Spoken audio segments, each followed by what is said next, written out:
आमचे दादाजी पांडुरंग शास्त्री आठवले. म्हणजेच तुम्हाला कळलं असेल कोणते दादा आहेत. तर चला, दादांनी सांगितलंय, काम करीत जा, हाक मारीत जा, मदत तयार आहे. तर इकडे पाहू शकताय दुकानामध्ये म्हणजे छोटे सरकार मोठे सरकार आणि आम्ही दोघं कामाला लागलेलो आहोत.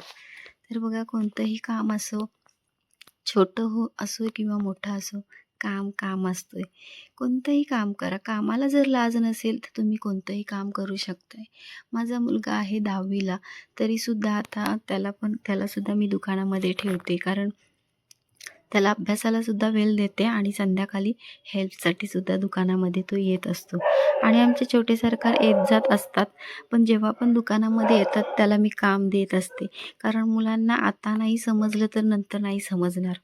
आत्ता त्यांना जर सवय लागली कामाची तर ते उद्या पुढे जाऊन काम करू शकतात. बघा, परिस्थिती अशी असते, कितीही काम करा, पण जर आपल्याकडे स्वतःचं काम असेल तर तो माणूस बिनधास्त जगतो. भले छोटा असू दे किंवा मोठा असू दे. तर माझे मिस्टर तो खूपच मेहनत घेत असतात. दिवसभर चिकनच्या दुकानामध्ये सुद्धा असतात. आमचा वाराला चिकनचा दुकान असतो आणि तिथून येऊन चायनीजच्या दुकानामध्ये रात्री 1-1:30 वाजेपर्यंत सुद्धा राहत असतात. मी जरी घरी गेली 12-1ला तरीसुद्धा ते असतात दुकानामध्ये. मेहनत ही मेहनत असते. कष्ट केल्याशिवाय फळ मिळत नाही कोणतंच. हे खरं आहे. ज्यांनी पण ही म्हण म्हणली असेल, कष्ट करीत जा, मदत तयार आहे तुला. तर खरंच खूप मला तर असं वाटतं ना, माझी मुलं 10वीला मुलगा आहे, पण मला कधीच तो नाही बोलत नाही, की मला मम्मी कंटाळा आलेला आहे की काय.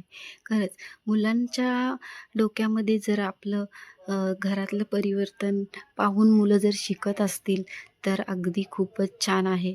आणि माझा छोटा मुलगा आहे तो कंटाळा करतो, कारण तो छोटा आहे. मोठा मुलगा अगदी समजदार आहे. त्याची आता 10वी चालू आहे, तरीसुद्धा मला हेल्प करत असतो आम्हाला दोघांना. कसं आहे, स्वतः केलं तर स्वतःला फायदा आहे. तर स्वतः करत जायला हवं.